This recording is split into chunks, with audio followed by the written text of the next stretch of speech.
Hey, kia ora, Vern. So, the main thing about this, even before we ask Ariana to introduce herself and to tell us about her world, the main thing about tonight is to encourage people to ask questions and to engage here, and all of those things that we've been thinking about in terms of the way procurement works, but even the way how collaboration works, both local and central.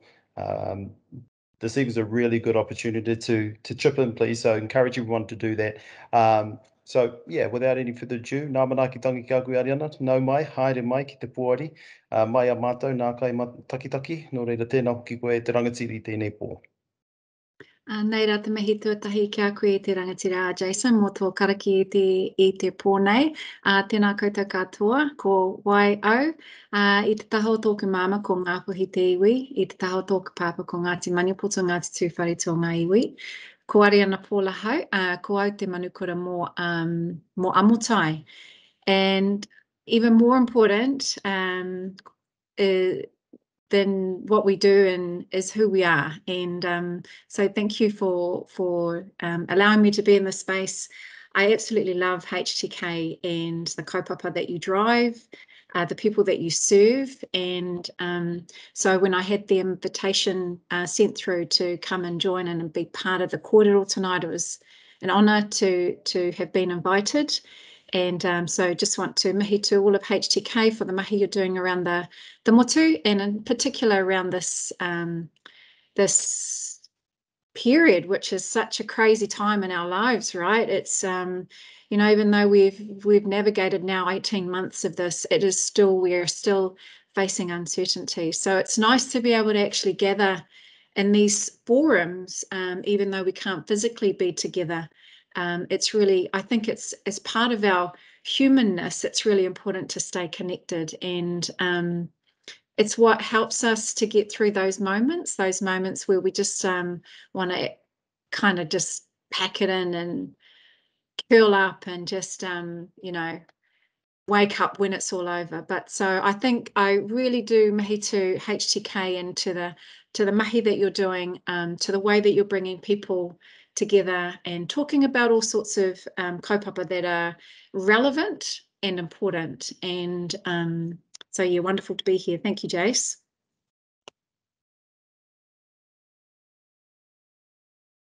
Oh, do you just want me to keep talking?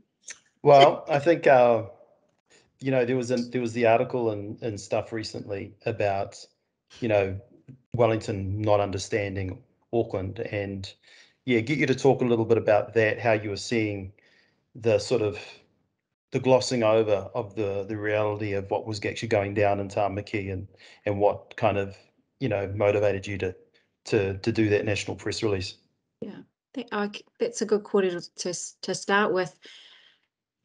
I think had I not been living in Tāmaki at this moment, my understanding of the intensity of what we're going through here, as whānau, as communities, as businesses, I probably would have been on the outside thinking, oh, it's just Auckland moaning again.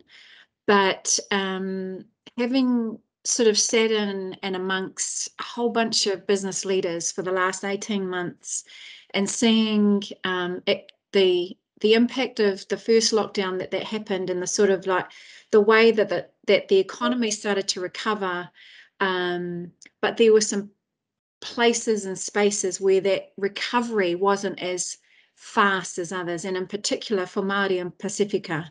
So I was seeing how these businesses, the sort of the big end of town in Auckland, were able to sort of snap back, what we call a snapback, quite quickly after the first lockdown. And actually our economy did start to thrive again. We were employing a lot more people. There are a lot more projects. Money was being poured into by central government, by local government, to get the economy up and going again. So it really did feel like, okay, we got through it. We kind of dusted ourselves off, enough, we went again.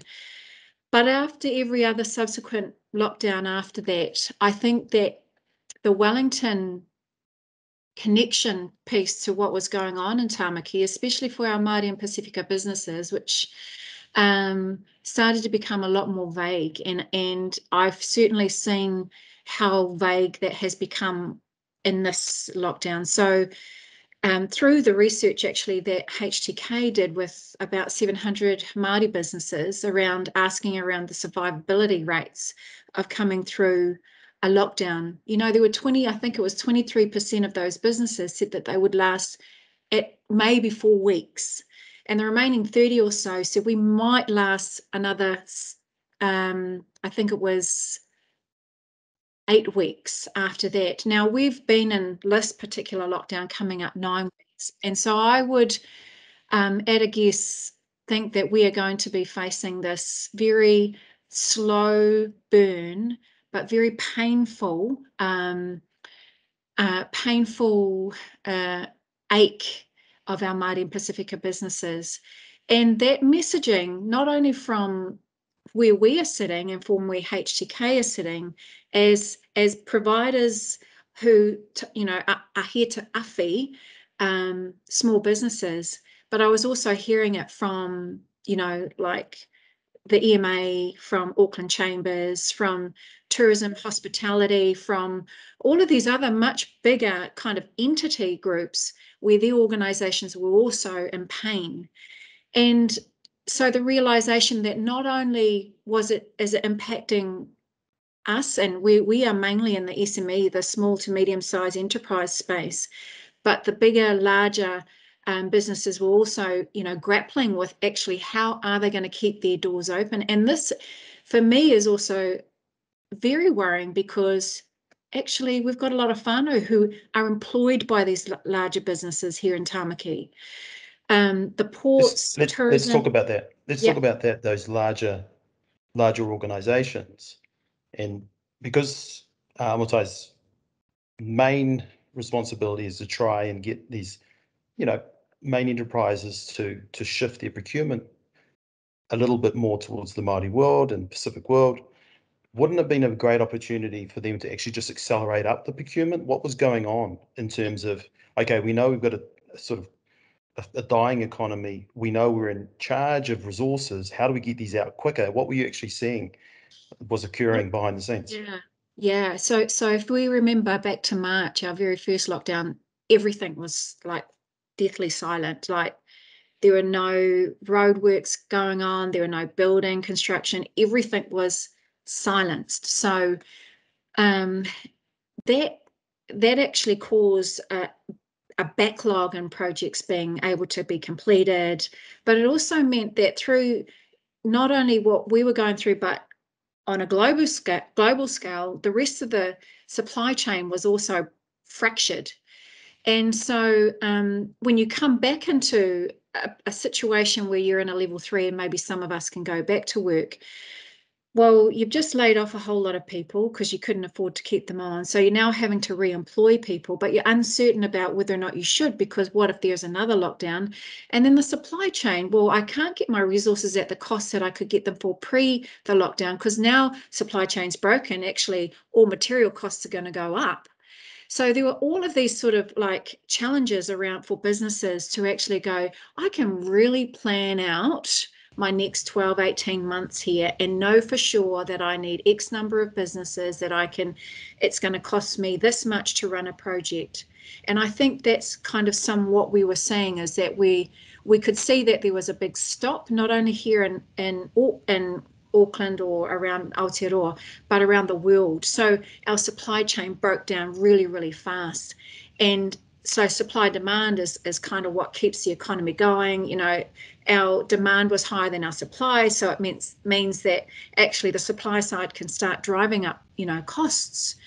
And so we can see that the impact of these stop start has really left people uncertain, even those big end of town. So even the Downers, Fletchers, Fulton Hogans, they are worried now about the price point of, we quoted on it. We gave a quote for this big, huge project, but now our costs have just skyrocketed. And how are we going to afford to cover those, let alone bring in extra suppliers, let alone, they're now gone into, we actually need to focus on what we're doing and just get through it. So that's what I think part of the problem with our procurement has been is that it's impacting everyone, and in particular if I'm wanting to do the right thing by bringing in diverse suppliers, because that's what ultimately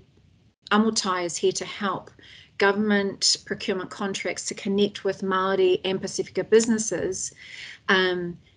But when you're kind of in a situation where you're just looking at what you have in front of you and trying to figure out, how do I make this stretch now when my costs have inflated, when I'm looking for employees and I've got, who am I going to bring on for this project? Yeah. So there's been. Sorry, that was the challenge in the system is that local government can only really contract the big guys, and then the big guys sort of trickle it down. And at that point, there's been a moment here for local government to go, well, we should just speed up the tenders. We could speed those up, and at least there's knowledge maybe that there's work coming. But did you see any of that actually occurring, or was it just actually it's all too hard, we're just going to sort of keep going? Yeah, as usual. Yeah, and that was part of our push to Wellington, right? Now's the time. If you've got any lever to pull right now, it's that procurement policy that you've just dropped in, in your mandated agencies. Now is the time to really turn that on. So that's the sort of messaging that we've been sending to Wellington. I think then in terms of our actual awareness around, so if I can sort of separate this environment that we're in around the COVID environment, but actually talk about what it's like to change systems that have been, have kept out diverse suppliers for such a long time. That actually takes years, and we know it through trialing a whole lot of tactics with agencies, what it would, getting underneath systems, procurement systems, but also really bringing on board people who are the budget holders, who are the decision makers, who are responsible for bringing in contractors. That's not something that we can change just because we have got a policy in place. And that's also what Amotai is saying, that even though that there is a policy in place, we still have a system that is very bolted to the last 150 years of the way that we've always been doing business. And that's the system that has kept us, us out of being able to enter into opportunities. So that's I wanted to bring that in because we're trying to battle two very big beasts. And it is overwhelming, but it's the message for us to government is now more than ever is the time to pull that lever and ensure that you are having close, real, conversations with every CEO that looks after your mandated agencies. Now's the time. Yeah, Kapai, good point there. I think Vaughn's got a part, so I'll go to him in a sec. Just for everybody, we're talking to Ariana Paul, Manukura of Amotai, and we've got an opportunity to understand a little bit more about the world of procurement and what's happening out there, and encourage everybody to ask a question or contribute to this evening. So, kia ora, Vaughan. Yeah, thanks, Jason. I just wanted to jump in at that point where, Ariana, you said now is the time to call on the government to pull the lever. I wanted to add it now because for the audience here, I think what a lot of people might not, it might not occur to them, but the government procurement policy for Māori businesses of 5% is, in my opinion, the biggest example or the best example of a treaty partnership and how it is meant to work. So whilst it's a baby step at 5%, the genie is out of the bottle. And the reason why we want that lever pulled in this government, assuming that there might be a change in 2023, is that so that the genie cannot be put away, and we need it to stay out. So best of luck trying to get National to put that into their policy right now.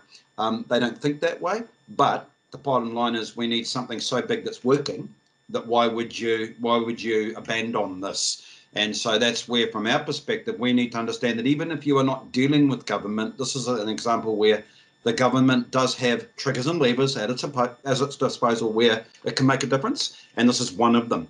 And so from my perspective, it's our job out here to talk that up, but then we've actually got to deliver at the same time. And one of the difficulties with government, and you correct me if I'm wrong here, Ariana, but it's very difficult for them to deliver the data to tell us how the F and hell are we going. Like it's 5%, but are we travelling at 1.3 or 2 or whatever? Because, you know, no planning is any good if you don't know where you're at. You've got to know where you're at, so then we know how far we've got to go to get where. We could be cracking out at 7, but I doubt it. But who knows? So anyway, back to you. I'll certainly pop up again later.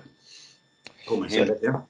So the conversation is we've got this model that's probably, probably a little bit simplistic.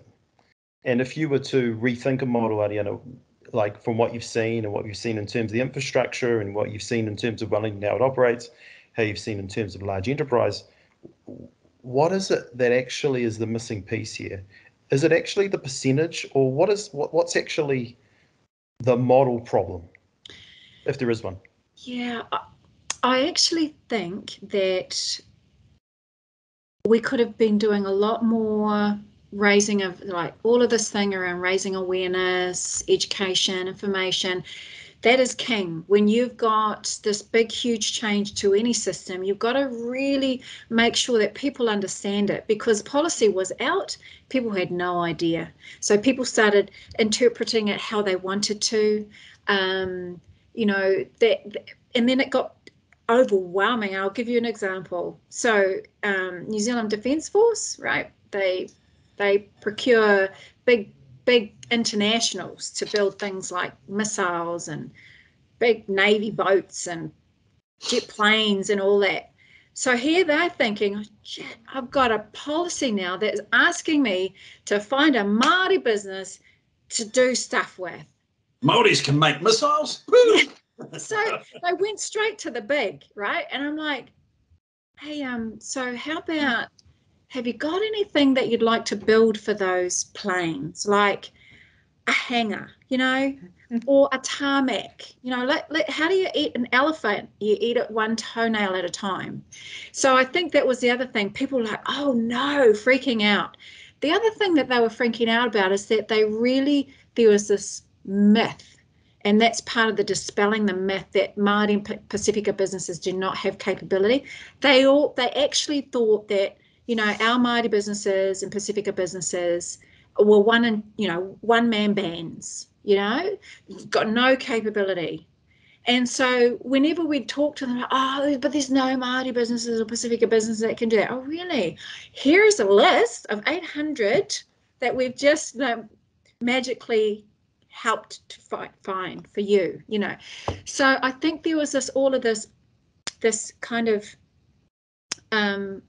you know, shock, surprise element to the policy without the lead up, giving them all of the information around what Māori and Pasifika businesses capabilities, like where in what sectors we play in, because we are all the way from construction to creatives and everything in between.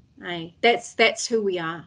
We are small, yes, but on average we're around 13 FTEs in our SMEs. We've got businesses up to 300 FTEs and sole traders. So we're a long way from just being a one-man band and having no capability. So that was an interesting thing for us to get under.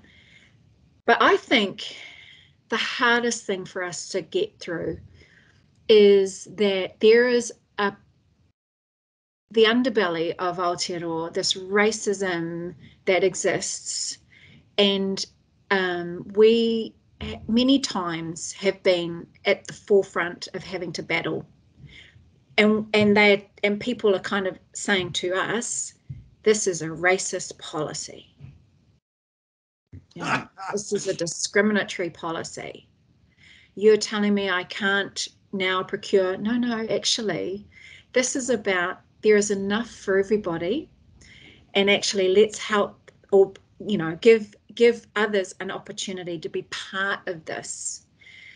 So that's also been an interesting part of the model. You know, that hadn't been well thought out. And Amotai, well, we I'd say as activists, most of us in Amotai are activists, to a point where we will just proudly carry on. You can give all of that, shovel all of that to us, but because we know that this has been done overseas in many other countries, that this is the response that they've also received. So we're ready for this. We're ready to battle, and we're ready to stand up for our people.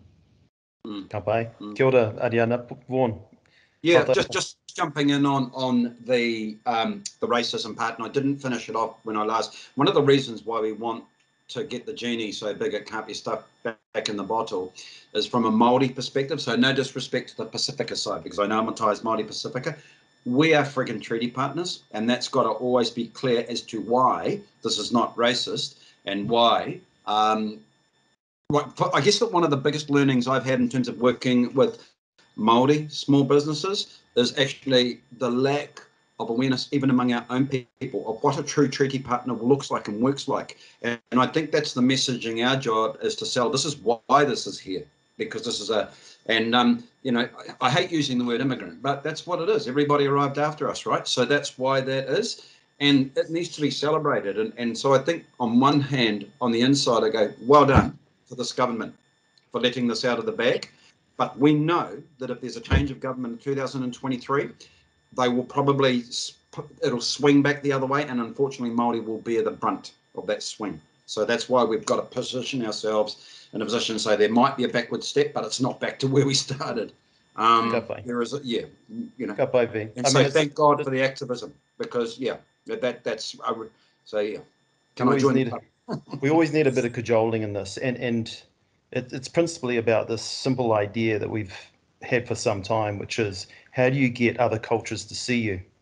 You know, and I'm going to push that out to Tuari, because I mean, there are layers of this, and there are layers of intentionally not seeing people for some time, and you know how you slowly start to deconstruct that and think of it as a really long-term journey. We know this is a long-term fight, this one. We've had a good one at land. Now's how do you attack the economy piece? And so you can see this is a long journey that we are sort of embarking on. And I'm going to throw it over to Tuari and just some of his thoughts about this idea of how do you get other communities to see you and your culture and to see the beauty in those things, and not to just sort of think of it as a spreadsheet or think of it as a FTE that I need to get on board, but trying to connect with people in a way that we're supposed to be celebrating out there, that we're sort of a whānau of 5 million. Like, what's been your observations about that too? Well, you know, something comes to mind when you're talking about it was when Api Ranangata said in 1940 at the Waitangi celebrations, he says, we're looking to preserve we're not looking to be separate, we're looking to be distinct.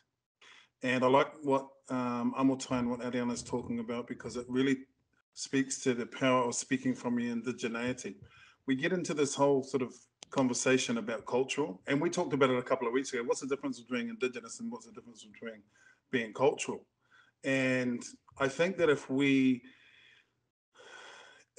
believe kind of the narrative that we come up with as Pasifika people, as Māori people, as brown people living in Aotearoa, that people like us don't do stuff like that, and that people like us don't own businesses, or you know, or we have this, you know, like I was working with a group of ngangatahi today on this wānanga, and they said, oh, well, to be brown is to be down.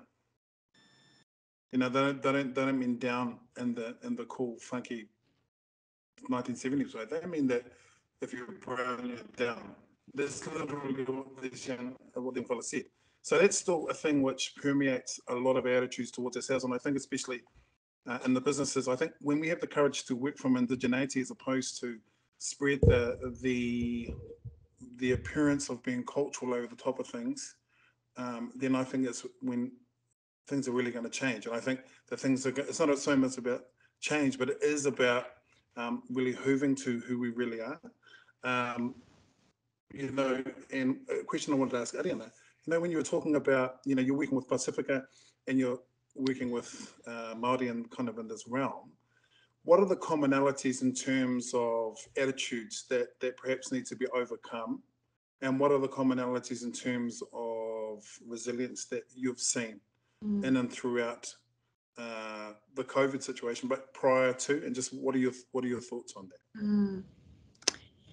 That's a good question, and it made me smile because the commonalities, you know, that we see with Māori and Pasifika businesses, business owners, is that whanaungatanga is so strong, kotahitanga is, you know, is prevalent, it's manaakitanga, it's I come to work and I can bring every part of me to my mahi, and they see me for who I am. And this is not just being, it's not just Māori or Pasifika, it's every culture that comes through. And, you know, when you're working with a Māori or Pasifika business, they see every culture.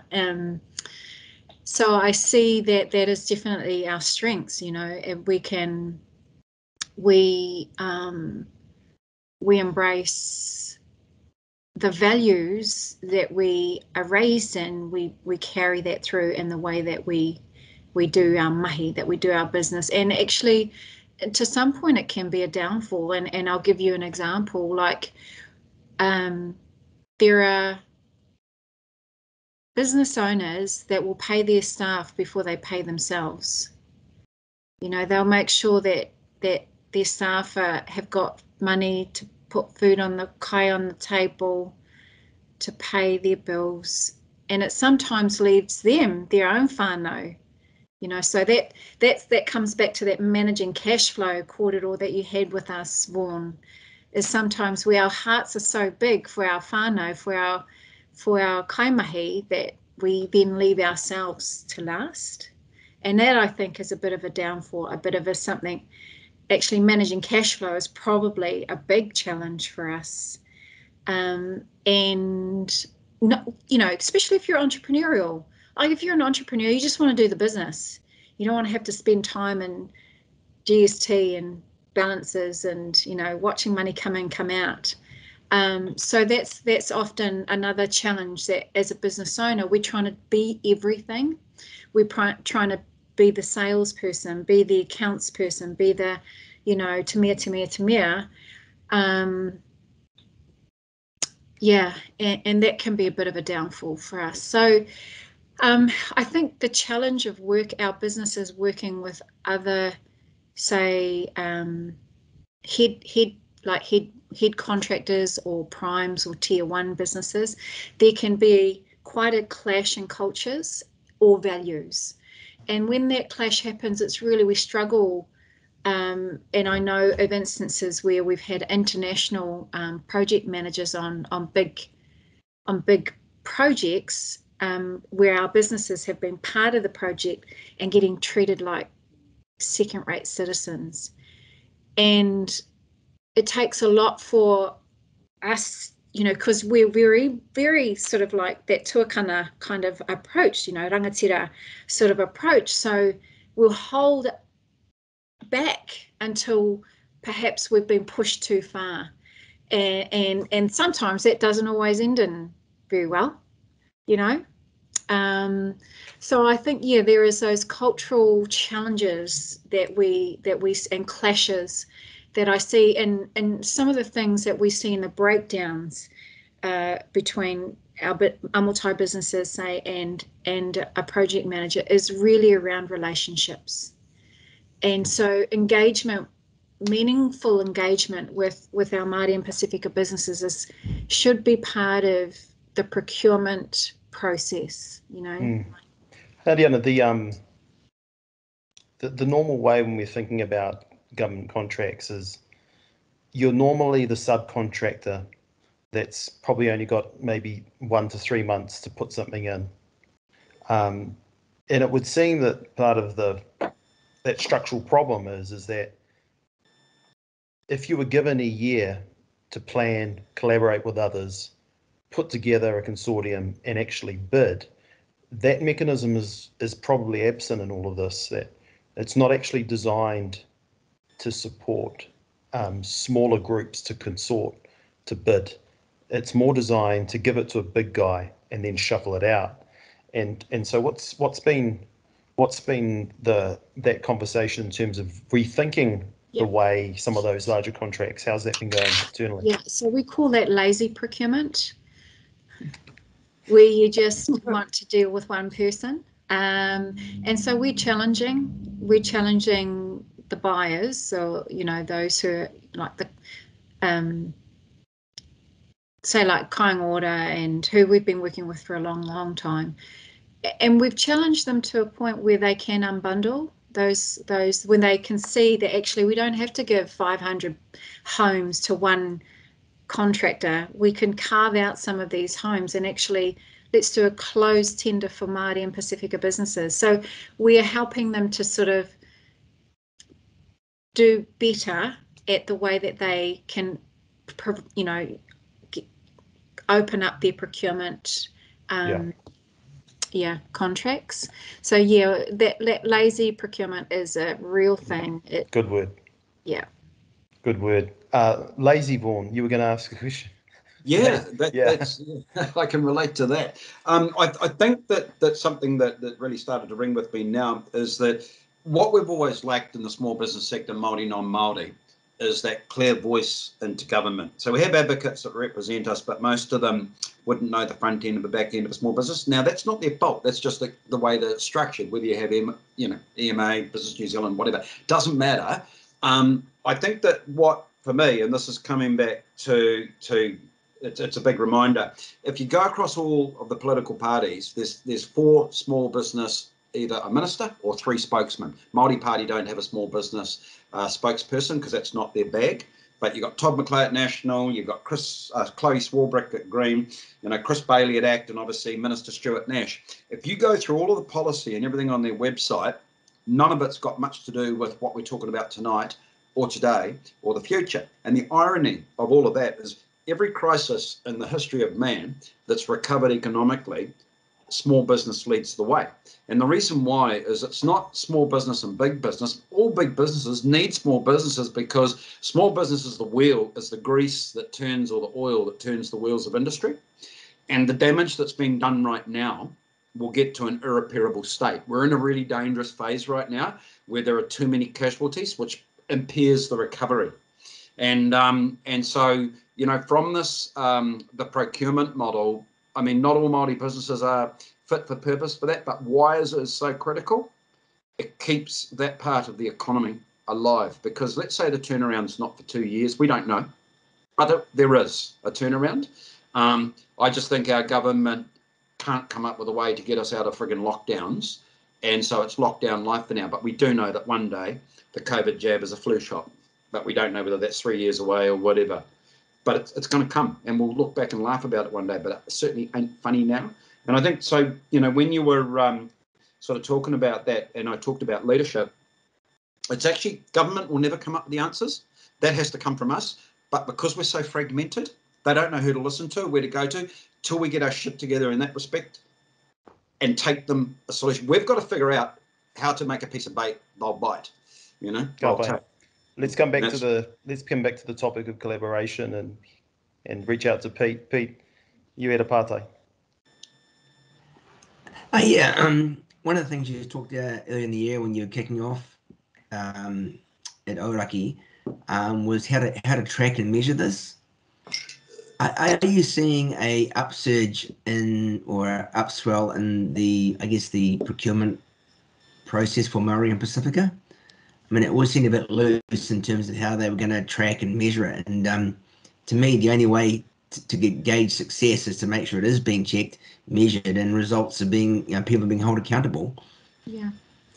We know that the government's, look, if we go back to how would you plan for this, part of that would be actually get a system that can monitor and get a system that can go deeper than just your tier ones, because that's all right now we are seeing in terms of, mandated agencies asking for financial reports from their spend, and there are no tier 1 Māori or Pasifika businesses, so it would be zero, but if they dug deeper, they'd see some results. And so that's the part that we haven't been able to unblock, is how do you go deeper than just a head contractor? Amotai is able to do some what we call spend tracking with businesses, with buyers. But again, if Kāinga Ora are going to contract, say, Mike Greer, we don't know who Mike Greer's contracted to do, say, 10 houses here and there. We've been able to track some of our own success. So not our success, actually. It's not our success, but we've been able to, and we actually know that this, so we've been able to, there has been $100 million worth of contracts that have been procured through to Māori and Pasifika businesses in the last 12 months through the mahi that we've been doing. That doesn't include a $1 billion JV with a Māori and Pasifika business. And it doesn't include all of those other awards that were given where we actually don't know about. So we know that if you're lucky enough to be contracted through to a government a procurement opportunity, it's more likely that you are going to get repeat business. And we don't track that either. So our role wasn't to ever track it, but we've decided that actually if government aren't going to track something, then we need to. And so that's what we've been able to sort of, Awesome. Yeah.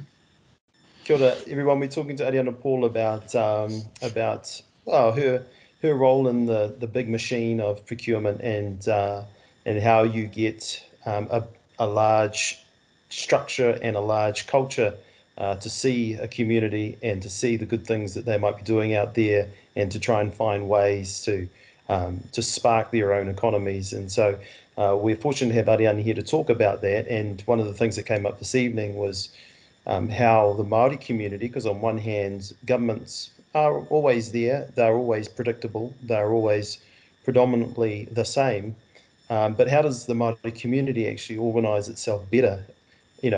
Next time there's a COVID shutdown, like what is the learnings that we can take from this, and what have you been seeing that would be helpful for us? Yeah. I heard one minister say that the reason why businesses aren't doing so well is because they never planned for it. And I'm like... Everybody plans for a pandemic, huh? Yeah. Yeah, that's a real... Look, I think one of the biggest things that we're really struggling with, apart from the possibilities of businesses closing down. We know that 17,000 businesses closed down September, November last year, compared to 7,000 businesses the previous year. So it's doubling, those numbers that we're seeing. So, but the real kicker, the real aftershock is haura, is wairua, is hinengaro, and that's the part that really scares me, because I think there are some, and many others who might talk about you can get through having to put your business into liquidation. It's a business, it's not, but the other part about how do we actually as a human deal with this thing called depression, anxiety, shame, guilt, all of that. And that's the stuff that really I'm worried about for our whānau is, because we're quite proud people and we don't know how to ask for help. And Good point. It's a good point that look, there's that thing called life expectancy, but then there's, okay, what's my ability to rebound after something like this, and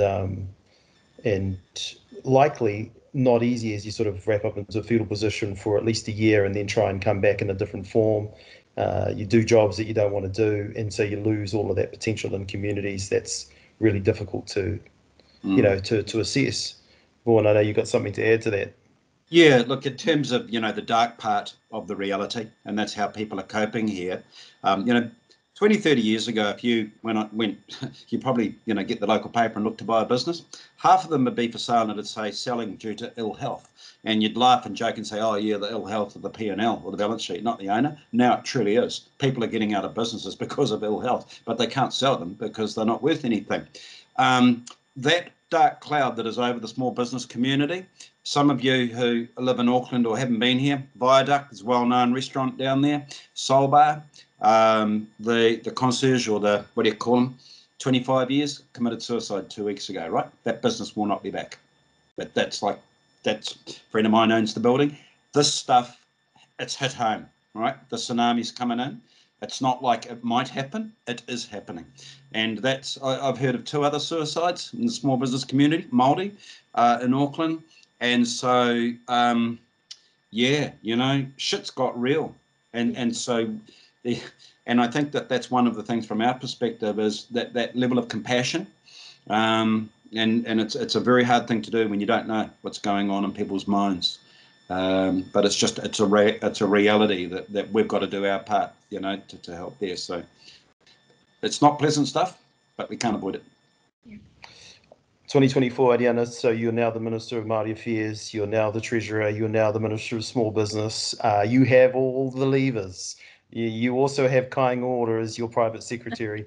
Where would you start in all of this? Because it's easy to just go, well, we should lift that, but actually, what's been your takeaways, deep learnings about this? Yeah. In all seriousness, I would definitely have been wanting to listen to the voices of those most impacted, and I would want to hear it from them firsthand. If I was getting enough rumblings sitting down in my posse down in Wellington, I would want to come. I would send all of my officials and find what it is that we would need to be doing. I think this vaccination campaign now, that we're doing is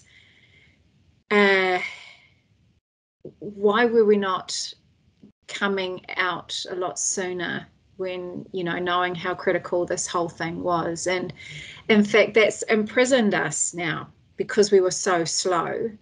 It's imprisoned us and it's buckled really the whole fabric of the economy, I feel, because we just were too slow and activating. And so again, when you've thrown the kitchen sink, when you've thrown everything in the previous 4 lockdowns at it and you've got nothing to give, what do? You give self.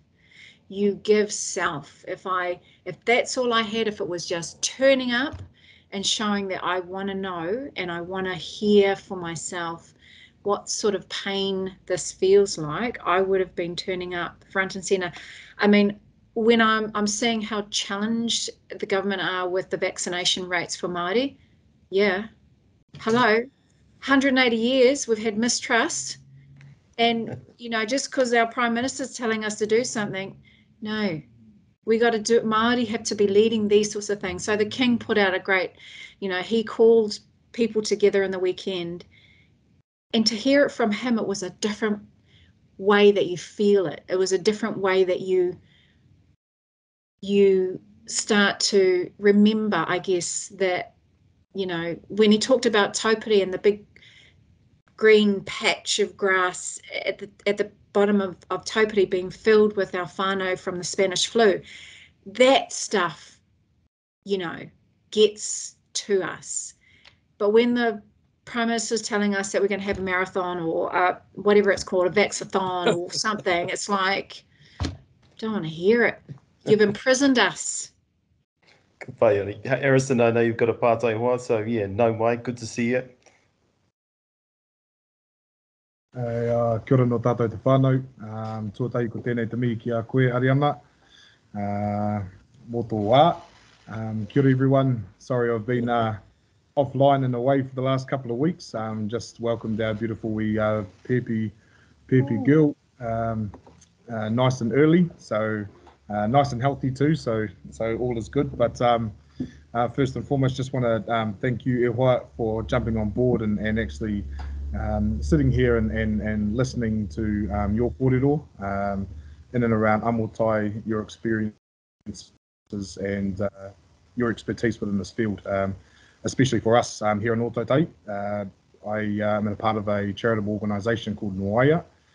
We run a lot of pre-employment education and cultural programming for our rangatahi Māori and Pacific, our Pacific peoples as well, and we specialise within bringing whānau out of the, I suppose, the government system of MSD and giving them opportunities and walking alongside whānau to reach their goals, not necessarily what we think's best for them, not what we the economy and everything else, but the things that are gonna drive them to their next potential. So yeah, ngā mihi iho. Firstly, just wanted to kind of cover off a couple of the things you said, but I suppose one of the biggest things for us is the status quo, especially down here in Ōtautahi, around the engagement side, not only with government organisations but within employers as well, knowing the impact that we have on whānau, knowing our rates of success for whānau coming through our kaupapa, and the support mechanism we have wrapped around them coming out and entering into employers. It's trying to get that across the line with a lot of our employers, not necessarily the small ones, but it's the big ones. It's the corporations and the organisations who have gone a certain way for a long period of time, i.e. labour hire companies and our end goal, aroha mai if there's any SMEs in here who run labour hire companies, but our end goal is to cut them out of the market and actually provide our whānau with the best opportunities instead of a casual call here and there, and it's directing them straight into these employers that are actually going to tautoko them through that process as well. And we kind of sit on the sidelines as well as their number one cheerleaders, giving them the mentorship, giving them the tautoko, and like I said, that wraparound service within whānau order. How do we, I suppose, break that chain and actually give our whānau the best opportunities within these organisations? I suppose being in the position we are, how do we get at the table, essentially, and how do we make these things happen for our whānau? Well, it just so happened today that Downer have put out a big call to employ rangatahi down in your area, and they've got a program that they're about to launch in November. And I'm going to ask Kelly to send it on to you. Kelly Barry, she's down in Ōtautahi as well. She's our relationship manager down there. So, there are things that we can start to connect your trust in with, especially around employment. We know that a lot of our businesses actually want to employ whānau, and so very soon, so there is that sort of, I was going to go off on another tangent, but I don't want to waste time with talking about this with you, Harrison. So I think it's those kind of opportunities, like through our buyer network. Buyers are like our big mandated agencies and corporates who are wanting to engage directly with whānau. So this opportunity that they've got coming out, we're about to put it up on our Facebook page, and it's kind of timely. It's a rangatahi program. They pay them, I think they pay them all the way through the program. They've got a job at the end of the program. Right, so we connected with which is awesome because I know Kelly well, and obviously having those connections with Downer personally as well within their programs. There is a couple of things within the organisation, I suppose, that haven't always aligned with the kaupapa that we run, being that it's a program by Māori for Māori run by Pākehā. So it's a very, and I don't mean that in a rude way or in an unjust way. It's the same old adage, is that at the top you've got 5 of their social outcomes team out of 6 being Pākehā, 1 being of different descent out of New Zealand. Their 3 main programs are Māori, intensive Māori programs, and then delivered by whānau who are not Māori, in and around their culture and their indigeneity, as my bro Poari kind of mentioned before. Ka pai, Harry. I'm just going to quickly jump on you one more, just one real quick, just in and around the opportunities for us to, I suppose, become a 5-star provider and how do I say it? Tender opportunities for us to be able to empower our whānau in a bigger sense, I suppose. Where do we look? Where do we go to? And is there opportunities through Amotai to be able to come in that sense as well?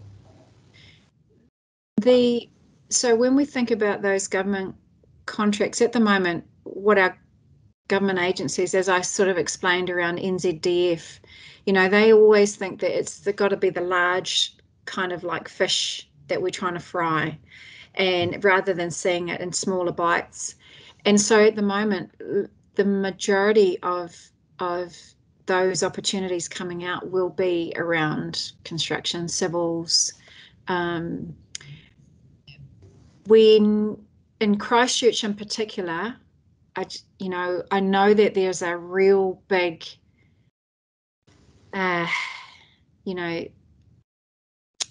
struggle. Kelly's had a real struggle in Christchurch, and because of the way that people want maybe less responsive to engagement with Māori. We've been told so many times, oh no, we're not going to do those targets because there's no Māori businesses worth dealing with, So it is about staying in it, Harrison, staying in it, staying close with Kelly. If Kelly knows what you're looking for, what you're after, what you're wanting to engage with, any opportunity that comes across hers, she will know. Ka pai, Harry. What's the name of your PP, Harry? Her name is Paikea Ruby. Oh, kia ora. Her full name is Paikea Ruby Piata Toriana Kautia Te Rangi Bateman Hunt. So she's going to hate me in 21 years. See what? Ka pai. O nā manaakitanga ki tō tātou pipi hau. Well, we've only got maybe a minute or so left, Ariana, so we're going to give you the last say. If there's anything that you thought you'd like to have covered but didn't quite get to, let's spend the last minute or two with your close. That would be wonderful. Yeah, I guess, he ha te mea nui o te ao, he tangata. I think it really is such an important thing for us to remember is the importance of seeing beyond the person standing in front of you, vaxxed or non-vaxxed, that we are still people, that we are still needing connection, that we are still wanting to be part of a tribe that sees us for who we are. And I think, listening to what you've said, Vaughan, about whānau who have taken their lives because of the struggles, that stuff is so real for us. And I think that's one of the things I would just like to say is that if you know of someone who's struggling and far out, man, I was having a mental health day yesterday. I had to unplug, like literally unplug and go. So I could not only wash my mind, but my whole, just of the intensity that we're feeling. And I think we can all say that we've all felt that. And so just, at the end of the day, we all whānau, we're all part of this imprisonment, and how we get through it is kind of unknown, but we got to stay connected somehow. Yeah, so thank you for having me, HTK. Love your fellas mahi. I love what you do to always support. Vaughan, I love your energy. You kind of like you've had those like black coffees all day. You just like a thing that just never stops thinking. So thank you for keep pushing those minister mates of yours. And yeah, doing the good thing. So thank you, Jason, Tuari, Vaughan, others tonight. Thank you for tuning in. And yeah, Mauri ora. Tēnā koe, ka pai. Yes, imagine what Vaughan would have been like at 21. That's I just put that mental picture in people's minds. You know, conservative ACT party member just doing the do in the background. You know, that's probably the picture you get. But no. We just want to say a big thank you to Ari and the mahi that you're doing out there. The machine is overwhelming at times, and also knowing we've got to work in, we've got to work out, we've got to work around it, we've got to work with partners we might not normally have worked with, we've got to reinvent ourselves, we've got to have great passion and empathy for those people who are also having a difficult time, and to think about them as much as profit loss, economies, you know, percentages, all of those silly ideas at the end of the day. And to thank you for coming in and shedding a little bit of light on your world in behalf of us all here. Ngā manaki tangi ki a koe. Going to close with our karakia whānau, but thank you for joining us on a Wednesday evening here in the lockdown in Auckland. And welcome you back again next Wednesday to join us. And also a big shout out to our new pepi ho, Piata Harrison Te Papa ho, mihi atu ki a kōrua, ngā mātua, what a beautiful thing, you know, ka mata te te kura, ka ora te te kura. If there's one thing, you know, these new pepi still keep coming, and so that's just a reminder about the joy of this stuff. We've got to still stay and stay a little bit present for that. So thank you everybody for this evening. Kia tau, ngā manakitanga a, ngā ruruki ki tēnā ki tēnō tātou. Kia mahi a tohu mā ki kia toi te kupu, toi te mana, toi te reo, toi nei tātou. Turuturu off te kamaua kia tīna. Tīna. Hami hui e. Tākia. Poari, fellas. Thank you. Pomari e.